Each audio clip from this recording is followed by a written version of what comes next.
안녕하세요. 저는 30년째 현장에서 진료하고 있는 내과 전문의 김진수입니다. 오랜 시간 환자들을 만나며 절실히 느낀 게 하나 있습니다. 그것은 삶의 질은 건강에서 시작되고 건강은 정확한 정보와 꾸준한 실천에서 온다는 사실입니다. 이 글은 단순한 건강 상식이 아니라 꼭 필요한 루틴과 실천법을 정리한 내용입니다. 그러니 이 글을 중간에 멈추지 마시고 꼭 끝까지 읽어주세요. 왜냐하면 지금 실천하지 않으면 5년 뒤, 10년 뒤에 내 삶이 완전히 달라지기 때문입니다. 이미 병이 시작된 후엔 되돌릴 수 없거든요. 우리는 모두 지금의 선택으로 미래를 바꾸는 존재입니다. 저는 요즘 진료실에서 환자들에게 자주 묻습니다. 하루에 단백질은 얼마나 챙겨 드세요? 걷기는 어느 시간대에 하시나요? 비타민 D 수치는 최근 확인하셨나요? 이 질문들에 당황하시는 분들이 대부분입니다. 그런데 요즘은 단순한 혈압이나 혈당 수치보다 일상의 루틴이 더 중요해졌습니다. 왜냐하면 우리 몸은 매일의 습관에 맞춰 천천히 변해가기 때문입니다. 자, 먼저 가장 기본이 되는 이야기를 해보겠습니다. 건강 루틴의 시작은 무엇일까요? 거창한 게 아닙니다. 아침 햇빛을 쐬는 것, 정해진 시간에 단백질 위주의 식사를 하는 것, 소화가 끝난 시간에 가벼운 걷기를 하는 것, 이 세 가지가 출발점입니다. 특히 요즘처럼 활동량이 줄어드는 시기엔 단백질 섭취가 부족해지기 쉽습니다. 단백질이 부족하면 면역력도 떨어지고 근육량이 줄어 관절통이나 낙상 위험이 커집니다. 그러니 반드시 하루 2끼 이상 단백질이 포함된 식사를 하셔야 해요. 예를 들어 아침엔 계란 2개나 두부 반모, 점심엔 닭가슴살 백지 정도면 좋습니다. 꼭 고기가 아니어도 괜찮습니다. 두부, 달걀, 생선, 우유, 콩 이 다 단백질입니다. 또한 햇빛을 피하지 마세요. 비타민 D는 피부에 햇살이 닿을 때 합성되는데 실내에서만 생활하면 점점 부족해집니다. 비타민 D는 뼈 건강뿐 아니라 당뇨, 고혈압, 우울감과도 밀접하게 관련되어 있습니다. 지금 여러분의 기분이 가라앉아 있거나 피로감이 쉽게 쌓인다면 비타민 D 수치를 한번 체크해 보세요. 생각보다 많은 분들이 심각한 결핍 상태인데도 모르고 지내시거든요. 그리고 하루 중에 소화가 끝나는 오후 시간, 즉 점심 식사 후 1시간쯤에 20에서 30분 정도의 가벼운 산책은 최고의 약입니다. 이 산책은 혈당을 안정시키고 장운동을 돕고 불면증을 완화시키는 데도 큰 도움이 됩니다. 요즘은 걷는 게 귀찮다며 엘리베이터만 타고 가게 앞까지 차를 끌고 가시는 경우도 많은데 그렇게 하면 정말 중요한 기회를 잃는 겁니다. 걷기는 약값도 부작용도 없는 최고의 건강 루틴입니다. 끝으로 하나 더 강조드리고 싶은 건 매일 똑같은 시간에 잠자리에 드는 습관입니다. 수면은 생각보다 건강에 미치는 영향이 큽니다. 특히 잠드는 시간이 일정해야 뇌가 회복하고 면역 시스템이 안정됩니다. 밤 11시 전에는 불을 끄고 스마트폰은 침대 밖에 두시는 습관을 꼭 들여보세요. 처음엔 힘들지만 일주일만 실천하면 몸이 그 시간을 기억합니다. 여기까지 읽으셨다면 당신은 이미 건강한 삶으로 한 걸음 나아간 겁니다. 다음 장에서는 염증과 장 건강의 연결고리, 그리고 식사 순서와 식품 선택의 중요성에 대해 말씀드리겠습니다. 여러분의 하루가 더 활기차고 건강해지길 바라며 지금 이 순간이 여러분의 루틴이 바뀌는 출발점이 되기를 바랍니다. 진료실 문을 열고 들어온 분은 58세의 여성이었습니다. 깊은 다크서클, 늘어진 어깨, 어딘가 모르게 흐릿한 눈빛. 문진표에는 특별한 질환 없음이라고 쓰여 있었지만 제가 보기엔 몸이 보내는 작은 비명이 여기저기서 들려왔습니다. 의사 선생님, 이유 없이 너무 피곤해요. 자고 일어나도 개운하지가 않고 식사 후에는 더부룩하고 피부도 요즘 자꾸 뭐가 올라와요. 혹시 큰 병은 아닌가요? 저는 먼저 혈액 검사와 비타민 수치, 염증 지표부터 살펴봤습니다. 큰 이상은 없지만 몇 가지 수치가 눈에 띄게 높았죠? CRP 염증 수치, 장내 세균 불균형, 비타민 D 결핍. 그날 저는 조용히 설명드렸습니다. 지금 선생님의 몸 안에서는 아주 작은 불씨가 여기저기 피어오르고 있습니다. 우리가 만성 염증이라고 부르는 상태예요. 눈에 띄는 병은 아니지만 이 염증은 서서히 혈관을 약하게 하고 뇌와 장을 지치게 하고 심지어 암의 발판이 되기도 합니다. 염증은 조용히 시작됩니다. 그리고 그 시작점 중 가장 중요한 장기가 장, 바로 소화기관입니다. 많은 분들이 장을 단순한 배변기관쯤으로 여기시지만 장에는 몸속 면역세포의 70%가 모여 있고 장내 미생물이 염증과 기분, 심지어 생각의 흐름까지 조절한다는 사실 알고 계셨나요? 우리는 이 장을 건강하게 지켜야 합니다. 그 시작은 바로 식사 순서와 음식 선택입니다. 식사 순서를 바꾸면 염증도 줄어듭니다. 가장 먼저 채소부터 드세요. 이유는 간단합니다. 채소에 든 식이섬유가 혈당의 급격한 상승을 막고 장을 코팅해주면서 다음에 들어올 음식의 부담을 줄여주기 때문이죠. 그 다음엔 단백질, 계란, 두부, 생선, 고기 등을 먹어줍니다. 마지막이 탄수화물, 즉 밥이나 빵, 국수입니다. 대부분의 분들이 반대로 드시죠? 밥 한 숟갈, 반찬 한 젓가락. 그게 수십 년간 이어지면 결국 혈당 스파이크와 염증 유발이라는 결과를 낳게 됩니다. 식사 순서 하나 바꿨을 뿐인데 불과 2주 만에 피부가 맑아지고 배가 덜 더부룩해졌다는 분들, 진료실엔 정말 많습니다.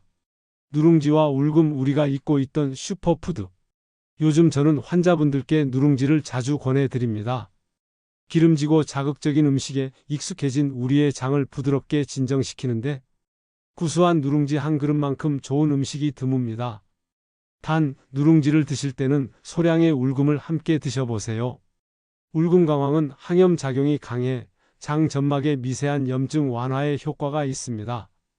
특히 식사 후 울금차 한 잔 또는 울금 가루를 뿌린 죽은 중년 이후 소화 기능이 약해진 분들께 안성맞춤입니다. 실제로 최근 연구에서도 울금은 장내 유익균을 증가시키고 과민성 대장 증후군 완화에도 도움이 되는 것으로 밝혀졌습니다. 유산균 무조건 먹는다고 좋은 게 아닙니다. 그렇다고 유산균만 맹신하면 안 됩니다. 요즘 유산균 제품들이 쏟아지고 있지만 섭취 시간과 균주의 종류 그리고 공복 섭취 여부에 따라 효과가 크게 달라집니다. 가장 좋은 복용 시간은 아침 공복 혹은 잠들기 전 빈속입니다. 식사 중에 드시면 위산에 파괴되는 유산균이 많기 때문에 공복에 물 한 잔과 함께 드시는 걸 권합니다. 그리고 유산균만큼 중요한 게 그 유산균이 자라날 환경, 즉 식이섬유입니다. 채소, 과일, 해조류, 도토리묵, 귀리 등이 유산균의 먹잇감이 되는 프리바이오틱 식품입니다. 균을 먹었으면 그 균이 자라게 도와줘야겠죠? 진료실에서 만났던 그 여성 환자분은 2달 뒤 다시 오셨을 때 정말 다른 사람이 되어 있었습니다. 선생님, 요즘은 식사 후에도 속이 편하고요. 무엇보다 피곤함이 확 줄었어요. 예전엔 하루가 너무 길었는데 요즘은 이상하게 힘이 나요. 이 모든 변화는 거창한 약에서 비롯된 게 아닙니다.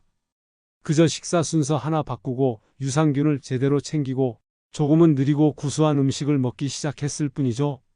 우리는 지금도 매일 먹고 살고 있습니다. 그런데 그 먹는 습관 하나가 염증을 키울 수도 혹은 건강한 장을 만들어줄 수도 있다는 것 꼭 기억하셨으면 합니다.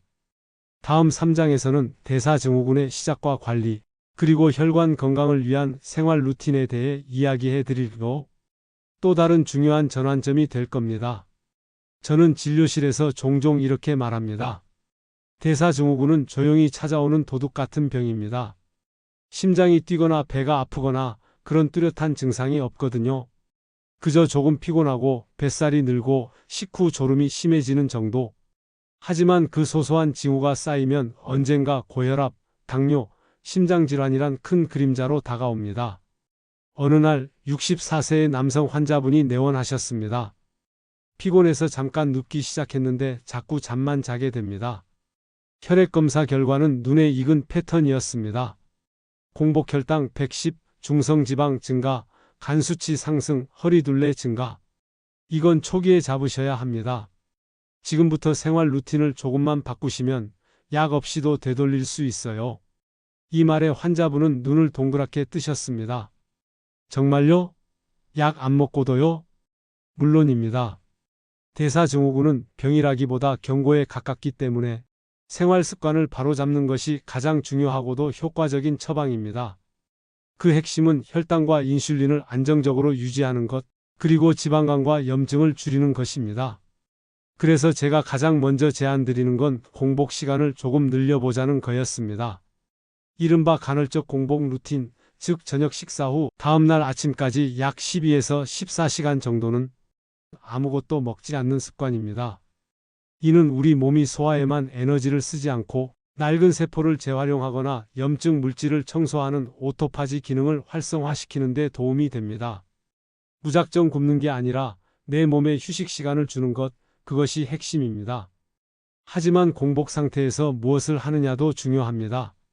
이 시기에 가장 궁금해 하시는 것이 바로 공복 커피입니다. 선생님, 공복에 커피 마셔도 돼요? 많은 분들이 이 질문을 하시죠? 답은 조건부 예입니다. 커피는 공복 시 마시면 위산 분비를 촉진하고 간에서 지방 분해를 유도하는 작용이 있습니다. 따라서 공복 운동 전에 마시는 블랙커피 한 잔은 오히려 지방 대사를 돕는 우군이 됩니다. 단, 위장이 약하거나 커피를 진하게 드시는 분이라면 오히려 위 점막을 자극할 수 있기 때문에 미지근한 물을 먼저 한 컵 마신 후 연하게 마시는 것이 좋습니다. 공복 후 첫 식사도 중요합니다. 공복 상태의 몸은 예민한 상태이므로 단순당빵, 주스, 설탕 등을 갑자기 넣어주면 혈당 스파이크가 발생하고 오히려 염증 반응이 일어나게 됩니다. 그래서 저는 첫 끼는 부드럽고 단백질과 식이섬유 위주로라고 말씀드립니다. 예를 들어 두부조림에 미역국, 나물 반찬, 혹은 삶은 달걀과 귀리죽, 김과 채소쌈 등은 아주 훌륭한 아침 식단입니다. 정제된 빵보다는 거친 곡물과 전통식 중심의 아침이 우리 몸을 부드럽게 깨우고 인슐린 반응을 완화시켜줍니다. 대사증후군을 관리할 때 또 하나 중요하게 보는 지표는 바로 지방간입니다. 간에 지방이 끼기 시작하면 피곤함이 몰려오고 몸의 대사 효율이 떨어져 체중이 점점 불어납니다. 그런데 지방간은 대개 무증상이기 때문에 많은 분들이 뒤늦게 발견하곤 하죠. 이럴 때 식습관 외에 도움이 되는 건 가벼운 유산소 운동, 특히 식후 30분 산책입니다. 혈당이 올라가는 시점에 몸을 움직이면 그 상승 곡선을 완만하게 낮춰주고 간에 축적될 지방도 줄어듭니다. 걷는 시간은 20-30분이면 충분합니다. 하루 3끼 중 1끼라도 식후에 천천히 산책하는 루틴을 가지면 대사 건강은 훨씬 개선될 수 있습니다. 그 남성 환자분은 그날 이후 식사 순서를 바꾸고 공복 시간을 조금 늘리고 하루 한 끼 후에는 30분씩 걸었습니다. 딱 3개월 뒤 체중은 4kg 줄고 중성지방 수치는 정상 범위로 간 수치도 호전되었습니다. 그는 웃으며 말했습니다. 이제 낮잠이 줄었고 예전처럼 집중이 잘 돼요. 제가 이렇게 간단한 습관으로 나아질 수 있다는 게 놀랍습니다. 대사증후군은 결국 생활의 신호등 같은 존재입니다. 과속하지 말고 잠깐 멈춰서 내 몸을 들여다보라는 신호. 그 신호를 무시하면 사고가 나지만 잘 읽고 대처하면 더 나은 인생을 위한 전환점이 되어줄 수 있습니다. 이 장을 끝까지 읽으셨다면 이미 첫 번째 걸음을 잘 떼신 겁니다. 이제 비타민 D와 단백질에 관한 이야기를 드릴게요. 우리 몸이 튼튼하게 버티려면 꼭 필요한 기둥 같은 영양소입니다. 지금부터가 정말 중요합니다. 요즘 유난히 진료실에서 자주 듣는 말이 있습니다. 선생님, 아무것도 안 했는데 그냥 기운이 없어요. 처음엔 피곤해서 그런 줄 알았대요. 잠을 잘 자고 밥도 먹는데 몸이 자꾸 축 처지고 계단 오를 때는 다리에 힘이 빠지고 심지어 뭔가 우울하고 외로운 느낌까지 든다고 하시죠? 그럴 때 저는 조용히 여쭤봅니다. 혹시 비타민 D 검사해 보신 적 있으세요? 그럼 열의 9은 고개를 젓습니다. 그리고 근육량도요? 생각보다 이미 많이 줄어들어 있습니다. 사실 이 글을 읽고 계신 지금 이 순간 여러분의 몸속에서도 조용히 변화가 진행되고 있을지도 모릅니다. 눈에 띄지 않게 뼈는 가늘어지고 근육은 조금씩 줄어들고 있거든요.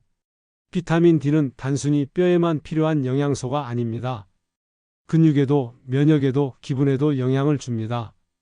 특히 50대 이후에는 햇빛 노출만으로는 충분한 양을 만들기 어렵고 음식만으로도 채우기엔 턱없이 부족하지요. 이런 분들도 계셨어요. 햇볕 쬐면 된다면서요? 맞습니다. 하지만 문제는 요즘 햇볕이 예전 같지 않다는 데 있어요. 미세먼지, 자외선 걱정, 피부 노화 등으로 햇볕을 피하는 문화가 당연해졌고 실내 활동이 많은 분일수록 부족은 더 심해집니다. 게다가 비타민 D가 부족하면 몸속 염증 수치도 올라갑니다. 근육이 잘 안 붙고 살만 찌고 조금만 걸어도 다리가 후들거리며 숨이 차는 건 단순한 나이 탓만은 아니라는 이야기죠. 몇 달 전 70대 어르신 한 분이 오셨어요. 활발하셨던 분인데 갑자기 기력이 떨어지고 일어나서 걷는 것도 버거워졌다고 하시더군요. 검사 결과는 예상보다 더 안 좋았어요. 비타민 D는 부족하고 단백질 섭취는 하루 필요량의 절반도 못 미치고 있었어요. 그래서 식단을 조정해 드렸어요. 아침엔 계란과 두유, 점심엔 생선이나 두부, 저녁에는 간단한 육류를 조금씩 곁들여 단백질을 늘렸죠. 비타민 D는 알약 형태로 꾸준히 드시게 했고요. 3개월이 지나고 다시 배웠을 때 그 어르신은 생기가 돌기 시작했고 요즘은 다시 동네 한 바퀴 산책해요 라며 웃으셨습니다. 정말 다행이었습니다. 많은 분들이 근육이 빠지는 걸 단순히 체력이 약해진다고 생각합니다. 하지만 실제로는 근육이 빠질수록 건강은 빠르게 무너지고 노년기 삶의 질은 급속도로 떨어집니다. 특히 여성분들은 골다공증과 근감소증이 겹치기 쉬워서 낙상 사고 후 회복이 어려운 경우도 많습니다. 그래서 지금이라도 늦지 않았습니다. 내가 얼마나 단백질을 먹고 있는지, 비타민 D가 충분한지 꼭 확인해 보시길 바랍니다. 간단히 하루 체크 기준을 알려드릴게요. 하루에 손바닥 크기만큼의 단백질 식품을 3번 먹고 계신가요? 햇볕 아래 하루 20분은 걷고 계신가요? 그게 안 된다면 비타민 D 보충제를 챙기고 계신가요? 몸은 아주 정직하게 당신이 어떻게 살고 있는지를 알려줍니다. 기운이 없다는 건 지금 좀 쉬자는 게 아니라 이대로 두면 위험하다는 몸의 신호일 수 있습니다. 자, 이제 다음 장에서는 우리가 왜 단백질을 더 중요하게 생각해야 하는지, 그리고 나이 들수록 꼭 지켜야 할 식사 순서와 방식에 대해 조금 더 자세히 이야기해 보겠습니다. 건강은 지금 이 순간 작은 실천에서 시작됩니다. 병원에 찾아오시는 어르신들 중 특별히 편찮은 곳은 없지만 늘 피곤하고 식후엔 졸리고 저녁만 되면 기운이 없다고 말씀하시는 분들이 계십니다. 그럴 때 저는 조심스레 여쭤봅니다. 혹시 밥부터 드시진 않으세요? 많은 분들이 의아해 하십니다. 밥부터 먹지, 그럼 반찬부터 먹나? 네, 반찬부터 드셔야 합니다. 좀 더 정확히 말씀드리면 단백질 반찬부터 드셔야 합니다. 이 이야기를 드리면 처음엔 고개를 갸웃하십니다. 하지만 설명을 들으시면 누구나 고개를 끄덕이세요. 우리가 식사를 할 때 가장 먼저 탄수화물을 섭취하면 혈당이 빠르게 올라갑니다. 그리고 그 혈당을 낮추기 위해 인슐린이 많이 분비되죠. 그 과정에서 금방 졸음이 오고 식후 피로감도 커지며 결국 지방으로 더 잘 저장됩니다. 그런데 식사 전에 단백질이나 채소를 먼저 먹으면 그 급격한 혈당 상승이 막아집니다. 몸이 지금은 안정적인 영향을 받고 있구나 하고 부드럽게 반응하는 거죠. 70대 중반의 한 어르신 이야기가 생각납니다. 늘 밥을 먹으면 더 졸리다며 고민하시던 분이었어요. 고혈압 약도 드시고 계셨고 살도 천천히 늘고 있었죠. 제가 조언 드렸습니다. 밥 한 숟갈 뜨기 전에 반찬을 3숟갈 먼저 드셔보세요. 특히 고기, 생선, 두부 같은 단백질 반찬부터요. 그 다음에 채소, 그리고 밥은 맨 마지막입니다. 그 어르신은 그게 뭐 대단한 일인가 싶으셨대요. 하지만 실천해 보신 지 일주일 만에 식후 졸림이 사라지고 식사 후에도 활동할 수 있을 정도로 달라지셨다고 말씀하셨습니다. 단백질을 먼저 먹으면 좋은 점은 또 있습니다. 포만감이 빨리 오기 때문에 식사량이 자연스럽게 줄고 과식을 막을 수 있습니다. 게다가 단백질은 우리 몸에서 근육을 만들고 유지하는 데 꼭 필요한 재료입니다. 나이가 들수록 근육이 사라지는 속도는 빨라집니다. 특히 여성의 경우 폐경 이후, 남성은 60대 이후 급격하게 근육량이 줄어들어요. 그래서 단백질은 운동하는 사람만 챙기는 영양소가 아니라 나이 들수록 필수인 생존의 영양소입니다. 그럼 어느 정도 먹어야 할까요? 일반적으로 성인 기준으로 체중 1kg당 일지의 단백질이 하루 권장량입니다.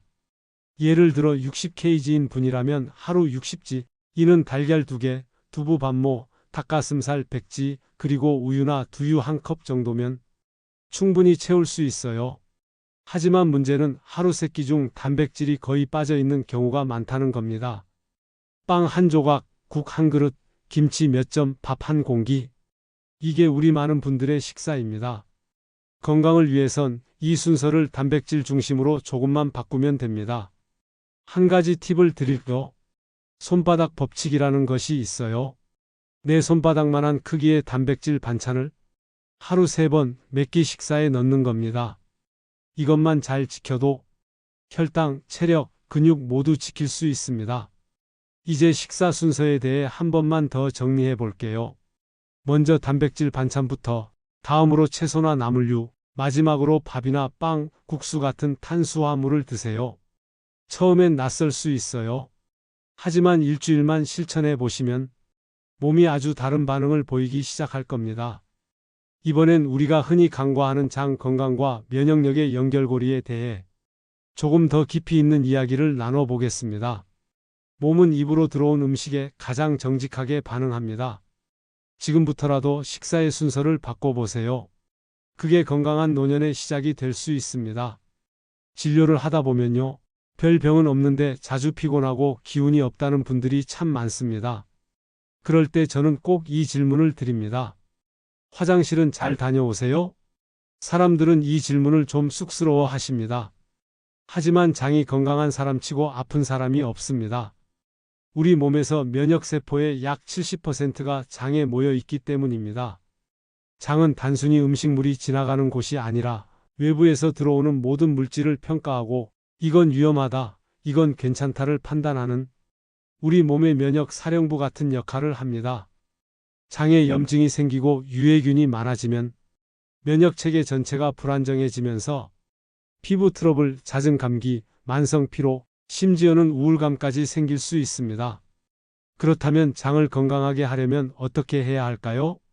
무엇보다도 중요한 건 장 속 좋은 균을 늘리는 것, 바로 유익균을 키우고 유해균을 줄이는 습관입니다. 그 첫걸음이 식이섬유와 유산균입니다.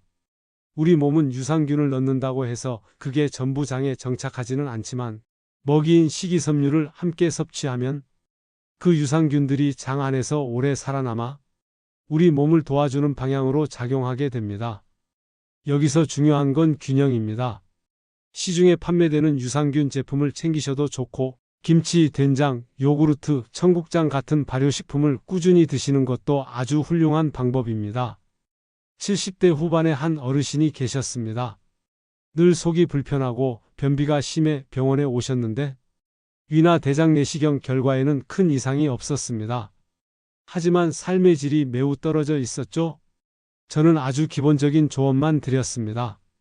아침 공복에 미지근한 물 1컵, 점심엔 식이섬유 풍부한 채소와 나물, 그리고 매일 밤 자기 전 무가당 요거트 1컵. 그 어르신은 한 달이 채 지나지 않아 피부색이 맑아지고 표정도 밝아졌습니다. 이게 뭐라고 그렇게 오래 고생했나 몰라요라고 하시며 웃으셨죠? 장은 두 번째 뇌라고 불립니다. 스트레스를 받으면 배가 아프고 마음이 편안하면 소화도 잘 되는 걸 보면 정말 뇌와 연결돼 있다는 게 실감납니다. 그래서 장은 단순히 음식으로만 관리해서는 부족하고 생활의 리듬, 수면, 스트레스 관리까지 함께 조절해 주어야 합니다. 이 글을 처음부터 끝까지 읽으셨다면 여러분은 지금 건강한 노년을 위한 아주 중요한 첫걸음을 이미 내디딘 겁니다. 몸은 거짓말을 하지 않습니다. 지금의 선택이 미래의 건강을 결정합니다. 너무 거창한 실천이 필요하지는 않습니다. 아침에 물 한 잔, 식사 순서 조정, 단백질 챙기기, 발효식품 섭취, 그리고 나를 위한 짧은 휴식. 그 작은 선택들이 모여 당신의 삶을 지키는 든든한 방패가 되어줄 겁니다. 건강은 멀리 있는 것이 아닙니다. 오늘 내 식탁 위에서 시작됩니다. 잘 먹고 잘 자고 잘 사는 것. 그것이 우리가 오래도록 건강하게 살아가기 위한 가장 기초적인 지혜입니다. 고맙습니다. 여기까지 함께 읽어주셔서요. 도움이 되셨다면 좋아요와 구독 눌러주시고 응원의 댓글도 남겨주세요. 알림 설정까지 눌러주시면 새로운 건강 상식으로 제일 먼저 찾아오겠습니다. 여러분의 건강한 오늘을 진심으로 응원합니다.